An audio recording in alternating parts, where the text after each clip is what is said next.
Então o Bitcoin teve uma pequena retomadinha de alta agora de manhã cedo. Só que tem um detalhe, né, pessoal? Perdeu uma linha de tendência de alta aí de curto prazo e vem se afastando da média 8 semanal. Então, para a gente ver um respiro do mercado, eu acho que vai precisar realmente, necessariamente, de dados econômicos que venham a favor da contração econômica. Isso seria um resultado ruim para a economia no geral, né, ter mais desemprego, mas porém seria uma aproximação mais ou seria uma medida mais próxima do fim da inflação que está descontrolada. Aí, lembrando que a gente é a primeira vez que nós estamos vivendo o mercado cripto em contração econômica. Isso nunca aconteceu antes de 12 anos, porque fazem aí mais ou menos 12 a 13 anos que o Banco Central imprimiu dinheiro. E possivelmente nós podemos estar entrando dentro de um período em que a gente vai ter uma capitulação longa, né? Que é aquele período longo de fundo, em que dá a oportunidade de comprar barato por um longo período de tempo. Porém, a gente vai falar hoje bastante sobre sentimentos, né? Basicamente é isso. Então nós temos a perda dessa linha de tendência de baixa temporária aqui. Eu comentei que as próximas semanas, né, a semana passada e essa semana, trariam bastante a direção do mercado, por enquanto, direção de baixa, tá? Por conta da rejeição da média 8 semanal. E, ao mesmo tempo, queda no volume. O que mais me chama a atenção é o RSI, que pede um respiro. Então, o mercado pede um respiro dessa baixa, mas só vai acontecer mediante ao rompimento desta linha, o que seria uma entrada compradora forte, nem que fosse para pegar os alavancados de baixa, que vem crescendo substancialmente. Então nós temos uma grande quantidade de alavancagem, tá? Queria mostrar um pouquinho para vocês como é que está o comportamento dos investidores de longo prazo. Então os investidores de longo prazo, pessoal, eles estão chegando nas suas mínimas, tá? Nós temos cada vez mais, e enquanto eu quero mostrar essa linha aqui para vocês, ó, pessoal. Essa linha aqui, ó, linha pontilhada aqui, ó, que tá meio invisível aqui, eu vou traçar em vermelho. Essa linha aqui que a gente chama linha 1, tá? Esse é o comportamento dos investidores de longo prazo, tá? Na linha 1 significa que acima da linha 1, nós temos investidores de longo prazo realizando lucro, ou seja, vendendo para realizar lucro, e na linha inferior, na banda inferior ao ponto 1, ou seja, quando estamos, eu chamo de nível da água, né? Como estamos abaixo do nível da água, então é como se isso aqui fosse um nível, vamos pegar aqui, como se tivesse água aqui, e quando ele vem para fora, né? Quando vem para fora do nível da água, o mercado respira. Os long-term holders, então, mostram que eles estão abaixo do nível da água. Isso significa que já faz algum tempo mais longo aí, que eles estão realizando e aceitando vender mais barato do que compraram. Se a gente for ver aqui, quando estamos acima do nível da água, nós estamos em bull market ou realização de lucro, tá? Mas geralmente acima do nível da água, nós temos um comportamento de venda para realizar lucro. Abaixo do nível da água, nós temos comportamento de aceitação de prejuízo. Então, isso é um dado que mostra medo dos investidores de longo prazo. Acho que todos os investidores de longo prazo de criptomoedas estão com receio, temerosos e com medo. Tá todo mundo preocupado com quanto tempo a guerra pode durar entre esse conflito entre Rússia e Ucrânia, se isso vai se escalar e envolver outros países como a Coreia do Norte, a China e assim por diante, e se a gente pode ter um cisne negro que seria uma guerra a um nível destrutivo, e corre-se o risco, né, desse período que nós estamos vivendo ser o período mais difícil desde a Guerra Fria. E aí uma preocupação que eu tenho, é uma preocupação genuína, tá? Que eu tenho com relação aos dados aqui on-chain é o do Open Interest, tá? Por quê? Porque o Open Interest é o quê? É o número de contratos de derivativos futuros abertos. Eles estão chegando a um nível de risco bem alto de ter um forte short squeeze, ou seja, uma busca de liquidez dos apostadores de baixa, podendo promover uma alta rápida, ou de long squeeze, que seria uma alta probabilidade de fazer um rompimento dos apostadores de alta. Hoje nós temos mais apostadores de baixa do que de alta, tá? E basicamente nós temos aqui, ó, o Open Interest subindo recentemente. A última vez em que ele subiu, nós tivemos um rápido movimento de short squeeze. Então teve um short squeeze que buscou liquidez dos 18 mil dólares aos 22 mil dólares rapidamente, poucos dias, né? Então isso foi de 5 de setembro a 11 de setembro, praticamente uma semana teve um short squeeze recentemente. E aí agora nós podemos ter daqui a pouco um long squeeze, pode acontecer, tá? Então eu estou bem na dúvida em relação ao fechamento dessa semana. Com o aumento de contratos futuros, existe o risco aí de vir uma grande porrada e um grande movimento para um dos lados. Como o contexto está muito ruim, e se o CPI, né, se a inflação, os dados de inflação americana vierem acima do esperado, nós podemos ter um movimento muito violento de long squeeze, de queda, que é uma queda e perda desse suporte temporário aí dos 19 mil dólares. Então eu estou bem preocupado com essa semana, tá? Provavelmente vocês vão me ver tenso ao longo dessa semana. Por quê? Porque eu comentei na semana passada que a gente precisava fazer a manutenção dessa alta para trazer o respiro. Então, se ele vir acima da média 8 semanal e acontecer um short squeeze, eu vou acreditar que o mercado pode trazer realmente um alívio de alta, mas principalmente com os dados de inflação abaixo do esperado. Se a inflação vier mais controlada, provavelmente a gente vai ver um short squeeze.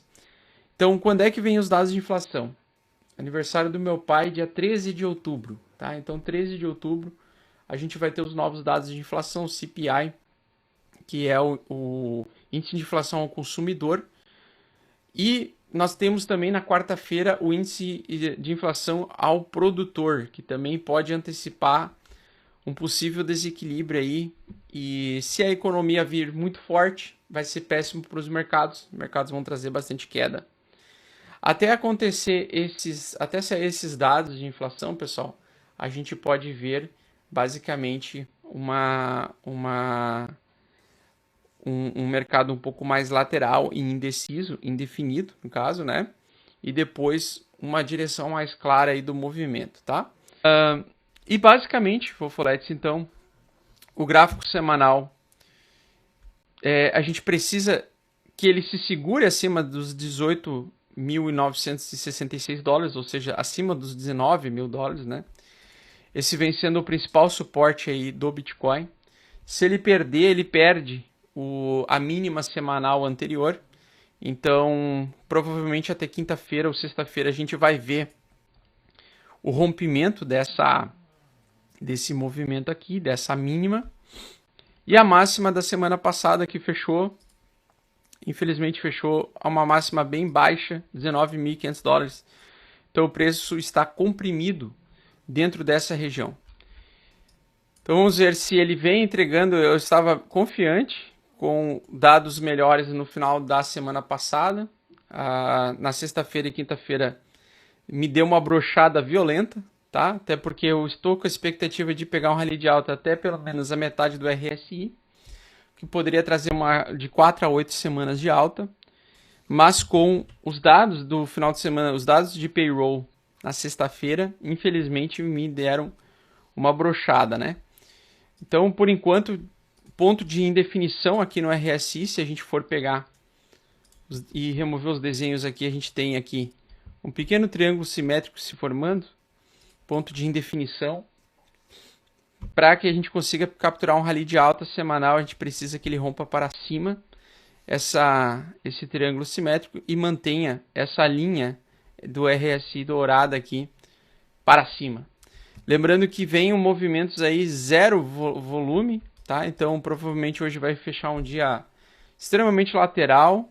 Não sei se vai acontecer não vejo nenhum movimento mais forte para hoje. Provavelmente amanhã também não. Movimento muito forte amanhã também é improvável, a menos que saia alguma informação privilegiada que o Smart Money pudesse usar para empurrar o preço para cima, para entrar compra, né?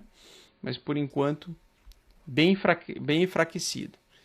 O Ethereum vem aí também com uma barra doji de indefinição, uma outside bar, que é uma barra externa, depois dessa barra interna aqui, com um movimento bem indefinido, indeciso. Quando nós temos esse tipo de indecisão, significa que ele está tentando antecipar movimentos explosivos para os próximos dias, um movimento mais forte nos próximos dias, mas totalmente indefinido, tá?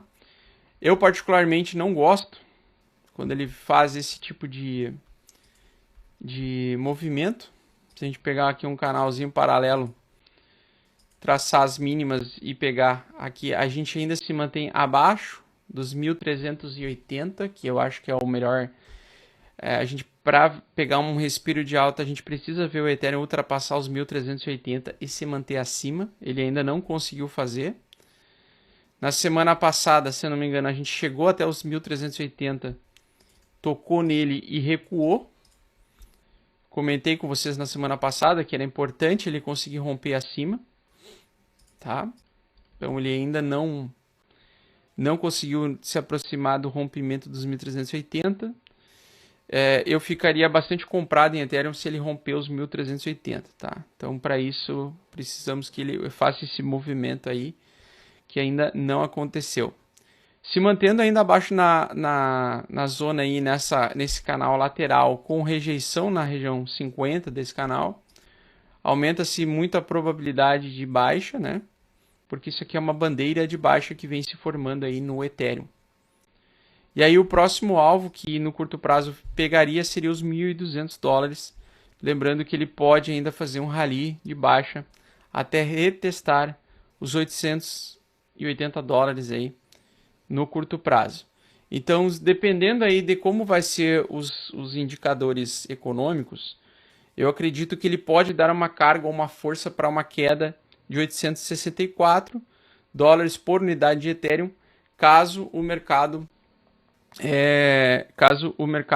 a economia americana não mostre sinais de arrefecimento, de queda, beleza? Vamos pegar então agora a Chainlink, dar uma olhadinha na Chainlink. Chainlink vem aí um triângulo simétrico. Comentei já isso aqui na semana passada com vocês. Se a gente tiver o respiro de alta, ele poderia levar o preço da Link até os $14 no curto prazo, principalmente mediante ao final de ano, a um ponto de decisão de final de ano. Nessa situação aqui, pessoal, da Link e do Ethereum, eu vejo uma possibilidade de abrir piscinas de liquidez. Então, para quem gosta de DeFi, para quem já fez o meu curso, já fez o curso do Caio aí, gosta de DeFi, nós temos aí a possibilidade de prolongar essa lateralidade por mais uma semana, ou pelo menos até quinta-feira. E isso aqui pode trazer bastante resultado aí para quem faz prover liquidez para piscinas de liquidez em DeFi. Mercado bem lateral, tá? Então tem desde a semana passada aí, semana passada eu cheguei a prover liquidez aí na Chainlink e Ethereum por um tempo. E vem bem estável aí a Link e o Ethereum, tá? Então geralmente esses são dois ativos que eles geralmente têm alguns períodos laterais longos, que são muito positivos aí para quem faz, quem provê liquidez para esses tipos de moeda, tá? Link então também indefinida, indecisa, mesmo com atualizações pela frente, não vem aí ganhando muito mercado, como eu esperava, tá?